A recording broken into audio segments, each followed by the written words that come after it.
Welcome to the HyTest Audioslides.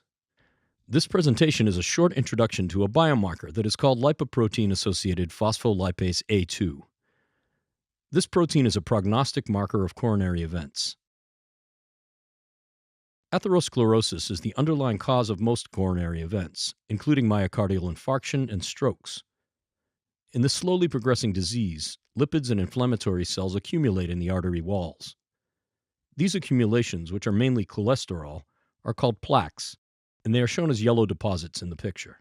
In addition to arteries of the heart, the plaques can develop in any other arteries in the body, including those in the brain, arms, and legs. The development of plaques can begin as early as during childhood, and they can remain asymptomatic for decades. The formation of plaques results in the narrowing of the blood vein. This affects the blood flow and might eventually cause such symptoms as chest pain, especially in cases of physical stress. As the disease can go unnoticed for a long time, in many cases those suffering from it might not even be aware that they have atherosclerosis until their first heart attack or stroke. The plaque development is complex, and not all of its intricate details are fully understood at present. It begins when low-density lipoproteins, LDL particles, cross the endothelium layer in the vessel wall and start accumulating in a space that is called the intima. LDL particles are followed by inflammatory cells. In fact, atherosclerosis is an inflammatory disease. The plaques slowly grow over the course of decades, and they mainly contain lipids, different leukocytes, as well as collagen, which is secreted by smooth muscle cells present in the intima. Fibrous caps cover the plaques and separate them from the blood flow. Plaques can be either stable or unstable. Stable plaques have thick fibrous caps, are rich in collagen, and contain just a small lipid core and a few inflammatory cells. Furthermore, stable plaques are usually asymptomatic. In contrast, unstable plaques only have thin caps, and they contain a large pool of lipids and inflammatory cells. Thin caps are prone to rupturing, and when this occurs, it can result in a blockage of the artery that can in turn cause an acute major cardiac event. How can one measure atherosclerosis and the risks associated with it? The risk stratification of patients, especially asymptomatic patients, is difficult. Blood pressure and cholesterol are routinely monitored as elevated values and are relatively good indicators of an increased possibility of plaque formation. Different risk calculators have been developed as tools in order to estimate the long-term risk of a heart disease or stroke. However, with the current routine methods, it is not possible to estimate the real condition of the blood vessels. More accurate methods exist, but they are cumbersome, expensive, and are currently unsuitable for routine screening. After the introduction, let's turn to the lipoprotein-associated phospholipase A2, or Lp-PLA2, which is also known as plaque. Lp-PLA2 is an enzyme that is synthesized by inflammatory cells in plaques. Its expression is higher in unstable plaques. Lp-PLA2 hydrolyzes phospholipids, and it is responsible for hydrolyzing the oxidized phospholipids on the LDL particles. The resulting products enhance the inflammation reaction and the advancement of atherosclerosis. In blood, the enzyme is attached to lipoproteins, mainly to LDL. In addition, a small amount of Lp-PLA2 is bound to HDL particles. Clinical importance of Lp-PLA2. Lp-PLA2 is primarily synthesized in atherosclerotic plaques, and it is therefore a specific marker of vascular inflammation. Several clinical studies support the use of Lp-PLA2 as a prognostic marker of major cardiovascular events.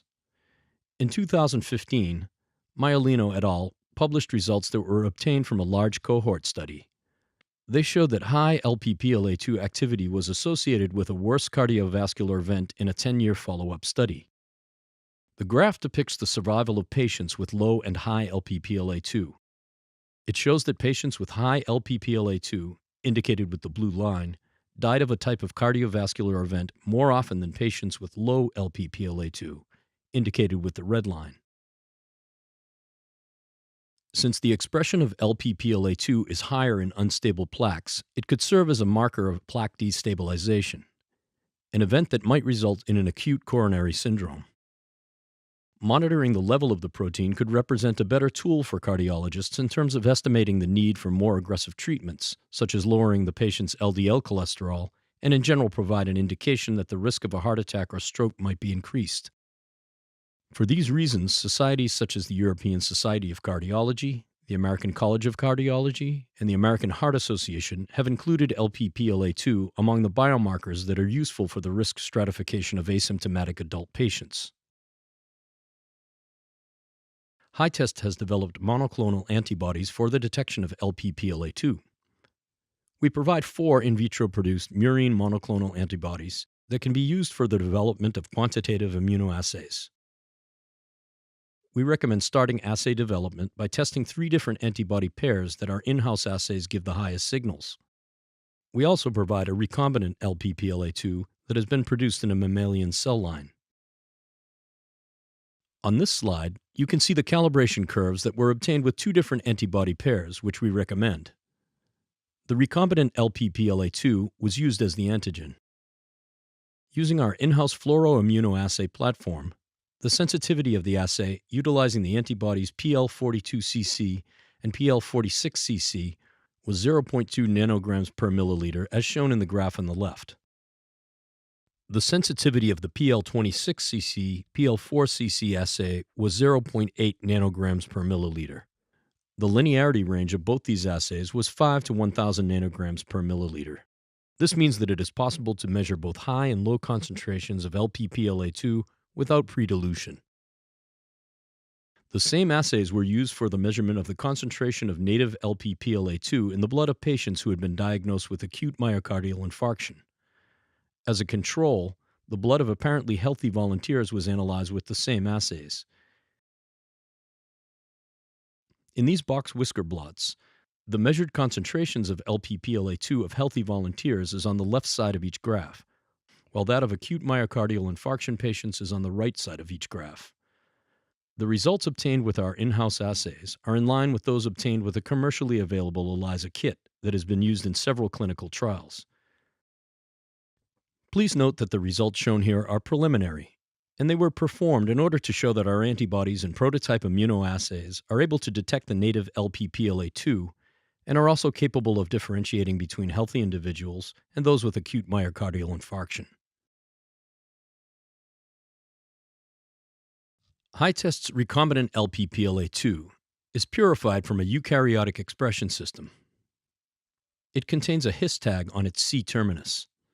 Similarly to the native enzyme, the recombinant protein is glycosylated, and it therefore migrates as a heterogeneous band in gel electrophoresis, as can be seen in the STS page picture on the right. We have also shown that the immunoreactivity of the recombinant protein is similar to that of the native protein. Taken together, this means that the HyTest recombinant Lp-PLA2 could be used as a calibrator in sandwich immunoassays. This next slide shows a gel filtration study in which we compared native and recombinant Lp-PLA2. Normal human serum and serum spiked with our recombinant protein were run through a gel filtration column, and the eluted fractions were monitored for Lp-PLA2. The results showed that the peaks of both the native and recombinant proteins coincided, as can be seen in the 2 graphs on the right. And while the proportion of the peaks were different, this suggests that the recombinant protein binds to the same moieties in the serum as native Lp-PLA2. Additional information regarding the performance of our reagents is available in the Tech Notes, which can be downloaded from our website at www.hytest.fi. If you have further questions or might be interested in testing the products, you can also contact our customer service team directly by sending an email to hytest@hytest.fi. Thank you for listening to the HyTest audio slides and for your interest in Lp-PLA2.